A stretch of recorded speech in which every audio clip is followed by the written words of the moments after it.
It all started on what I thought would be a normal Monday morning. I had just come back from my night shift at the hospital, utterly exhausted and ready to collapse into bed. But as I pulled onto my street, I noticed something that stopped me dead in my tracks. A strange car was parked in my driveway. My driveway. At first, I thought it was some kind of mistake. Maybe a neighbor had a guest who didn't realize they'd parked on private property. No big deal, right? So, instead of flying into a rage, I parked on the street, which, I might add, is a rare luxury in this neighborhood. Scribbled a polite note and stuck it under the car's windshield wiper. Hi there. Just a heads up. This is a private driveway. Please don't park here. Thanks. Satisfied with my good-natured approach, I trudged inside, collapsed onto my couch, and promptly passed out. Little did I know that my driveway drama had only just begun. The next morning, I walked outside to find the same car sitting there like an uninvited guest who didn't know when to leave. My polite note was crumpled up and shoved into the bushes. Cute. I sighed, grabbed a fresh piece of paper, and decided to give it another go. This time, my note was a bit more direct. Private driveway. Do not park here. This is your final warning. Satisfied, I went about my day, assuming that anyone with an ounce of common sense would get the message. But when I came back from running errands, guess what was waiting for me? Yep, the car was still there. I was officially done playing nice. The next morning, I decided to confront the driver directly. I was ready to be polite but firm, laying out the basics of property law for anyone who needed a quick refresher. As I stood by the offending vehicle, the door to the house across the street swung open, and out stepped her. You know that feeling when you just know someone's trouble the moment you see them? That was Karen in a nutshell. She had the signature haircut, the aggressive march, and an air of entitlement so thick you could cut it with a butter knife. She spotted me standing by her car and immediately barked. What do you think you're doing by my car? Your car, I said, trying to stay calm, is in my driveway. You've been parking here for days, and I've already left 2 notes. She crossed her arms, a smirk creeping onto her face. I only park here because the street parking sucks. It's not like you're using it all the time. What's the big deal? Oh, the big deal? Let me count the ways. My elderly father, who relies on my driveway to get in and out of the house safely. My wife, who needs the space for their car when they get home from work. Me, who just wants to sleep without wondering if I'll have to park a mile away from my own home. But I kept it simple. This is private property, I said. You can't just use it because it's convenient for you. Please move your car and don't park here again. Karen let out a dramatic sigh, muttering something about selfish people, before finally climbing into her car and driving off. Victory, right? Wrong. 2 days later, I came home to find her car back in my driveway, as if nothing had happened. This time, she'd parked in such a way that my wife couldn't even get out of the garage. Furious, I knocked on her door, ready to confront her again. When she opened the door, she didn't even look surprised. Oh, it's you, she said, as if I were the one inconveniencing her. Yes, it's me, I replied, trying to keep my tone steady. Your car is blocking my garage. Move it. Now. Karen rolled her eyes. Look, I'm not going to argue with you every time I need to park somewhere. The driveway was empty. What's the harm? The harm, I said through gritted teeth, is that this is my driveway, not a public parking lot. Move. Your car. She sighed again, this time more theatrically, and stomped over to her car like I just asked her to run a marathon. As she backed out of the driveway, she shouted, "You're ridiculous. It's just a driveway." I wanted to shout back, "It's not just a driveway. It's my driveway," but I bit my tongue. For now. A week went by without incident, and I thought maybe Karen had finally gotten the message. But one fateful Saturday morning, I woke up to find not only her car in my driveway, but a second car parked behind it. She had invited a friend to join in on the fun. That was it. I snapped a photo of both cars, called a tow truck, and waited. Watching the tow truck hook up Karen's car and her friend's car was one of the most satisfying moments of my life. As the trucks pulled away, I couldn't help but smile. Little did I know, this was only the beginning of Karen's epic meltdown. I don't know what I expected when Karen found out her car was gone, but the sheer spectacle she created exceeded even my wildest imagination. I was sitting on my porch, enjoying a cup of coffee, when I saw her marching down the street, her phone glued to her ear. She looked absolutely livid, her face redder than a sunburn and her purse swinging wildly with every step. I watched as she stomped up to my driveway, looked around, and then started pacing back and forth like a detective at a crime scene. Finally, she spotted me sitting there. "You!" she shouted, jabbing her finger in my direction. "Where's my car?" I took a sip of my coffee, savoring the moment before answering. "Oh, your car? It got towed." Her jaw dropped. "You towed my car?" "Sure did," I said, setting my mug down. "You were parked on my private property." Again, her reaction was, well, let's just say it wasn't what you'd call measured. She threw her hands in the air, let out a dramatic wail, and started pacing even faster. "You had no right to tow my car." "None," she yelled. "This is harassment. I'm gonna call the police on you." I leaned back in my chair, utterly unfazed. "Go ahead. I'll wait." To my utter delight, Karen actually called the police. And because I had nothing better to do that day, I decided to stick around and see how this would play out. About 20 minutes later, a patrol car pulled up. 2 officers stepped out, looking mildly annoyed, as though they already knew they were about to deal with some nonsense. Karen ran up to them, waving her arms like she was trying to direct a plane to land. "Officers," she shouted. "That man right there." She pointed at me like I was a wanted fugitive, had my car towed for no reason. "He's been harassing me, and I demand you arrest him." The officers turned to me, eyebrows raised. "Is this true?" one of them asked. "Not even a little bit," I replied, standing up. "She's been parking in my driveway without permission for weeks. I've warned her multiple times to stop. When she ignored me, I called a tow truck. I've got photos, videos, and a copy of the tow receipt if you'd like to see them." Karen's face fell, but she wasn't ready to admit defeat. "He's lying," she screeched. "It's just a driveway. You can't tow someone for parking in it." The officer held up a hand to stop her. "Ma'am, a private driveway is private property. If you were parked there without permission, he's well within his rights to have your car towed." Karen gasped as if he'd just told her she was banned from Starbucks for life. "But I live here. I'm part of this neighborhood. He's being unreasonable." The second officer turned to her, clearly trying to keep his patience. "Ma'am, do you have any proof that you were allowed to park there?" Karen opened her mouth, closed it, and then opened it again, but no words came out. She looked like a fish gasping for air. "That's what I thought," the officer said. "This is a civil matter, not a criminal one. You'll need to pay the towing fees to retrieve your car.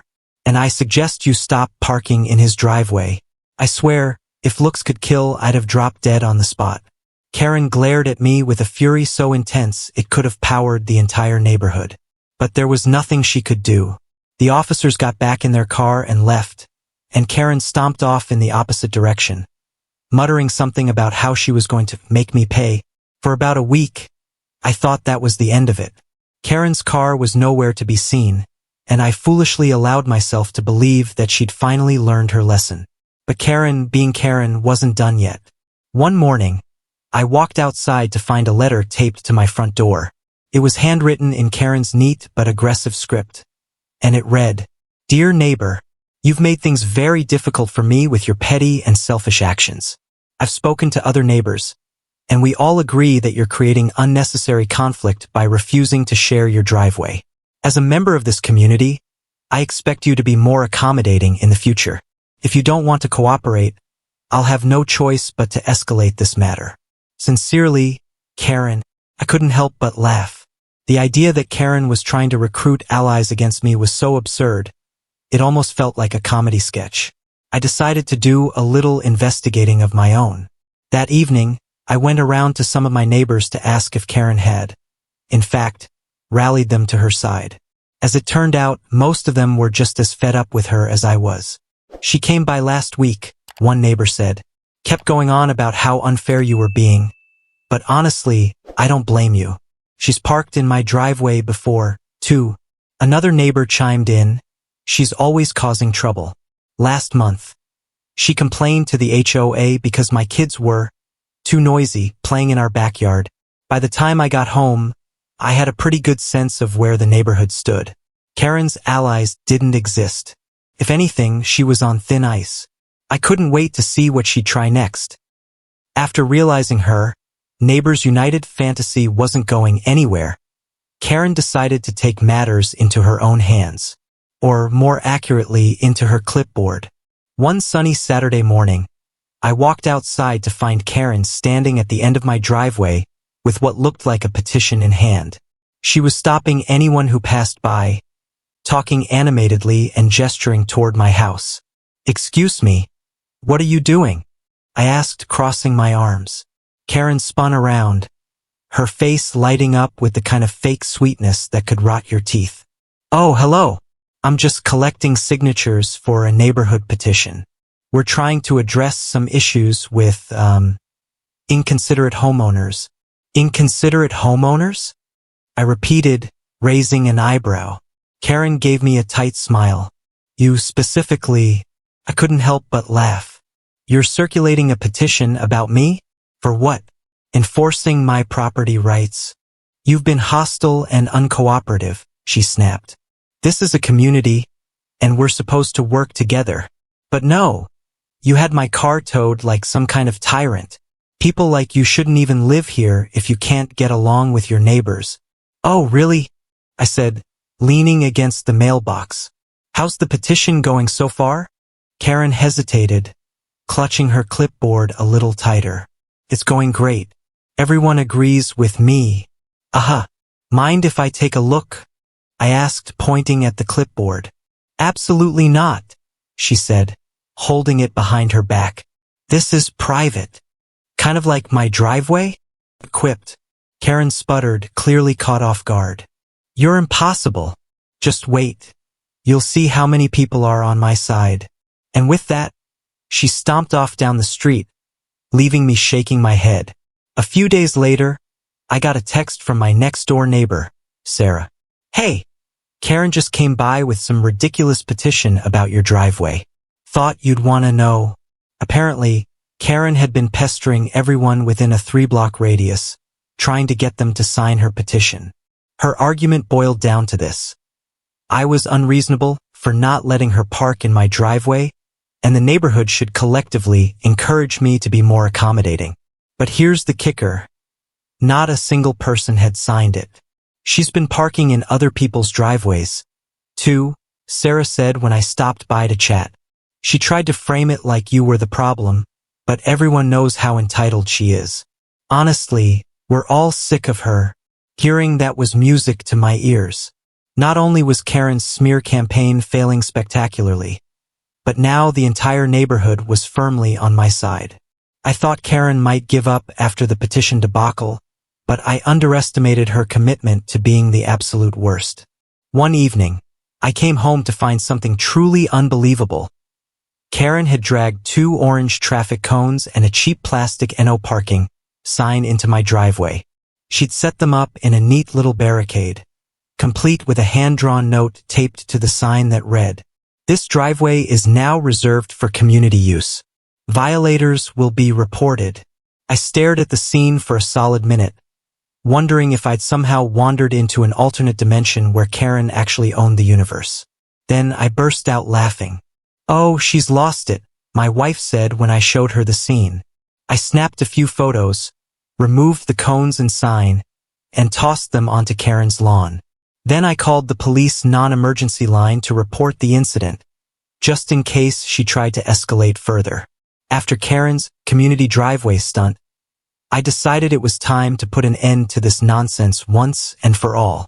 I didn't want to deal with her anymore, and clearly, she wasn't going to back down unless I made it absolutely clear that her behavior wouldn't fly. Step 1.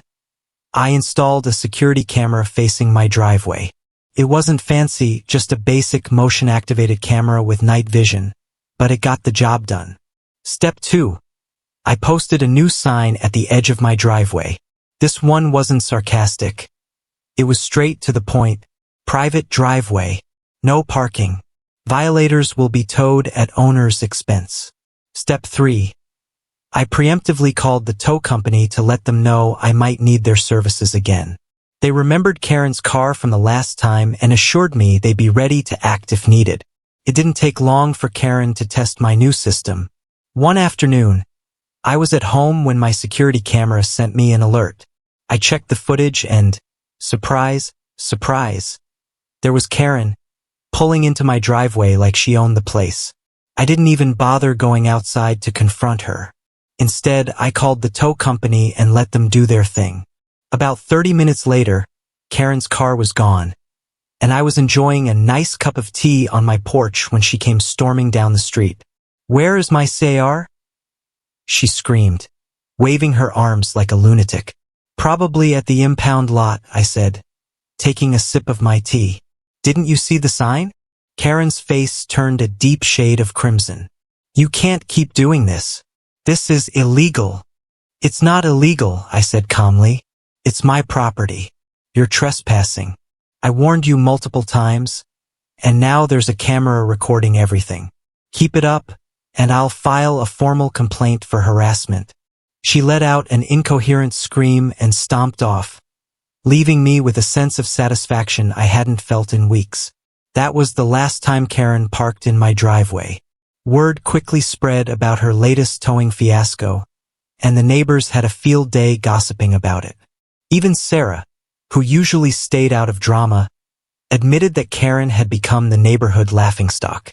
I still see Karen occasionally, but she avoids eye contact and scurries away like a scolded child whenever she passes my house. As for me, I finally have my driveway back, and the peace of mind that comes with knowing Karen won't be bothering me again anytime soon. With Karen out of my driveway and the rest of the neighborhood firmly on my side, life finally returned to normal. My wife and I could come and go without worrying about being blocked in. My elderly dad had easy access when he visited, and I didn't have to mentally prepare for a battle every time I came home from work. But the neighborhood wasn't done talking about Karen. It turned out that Karen's towing debacle had made her something of a local legend, but not in the way she'd hoped. The story of Karen's car getting towed, twice, spread like wildfire.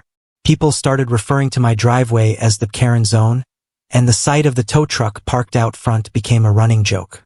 With Karen's reign of driveway terror officially over, I finally got to enjoy the peace and quiet I'd been craving. Every now and then, I catch Karen walking past my house, her head down and her pace quick. Sometimes, I'll give her a little wave, just to see if she'll acknowledge me. She never does. If there's one thing I've learned from this whole ordeal, it's that boundaries are important, and some people will test them no matter how clear you make them. Karen thought she could bully her way into getting what she wanted, but all she got was a hefty towing bill and a reputation as the neighborhood laughingstock. And if another Karen ever tries to mess with my driveway, well, let's just say the tow truck driver and I are on a first-name basis now.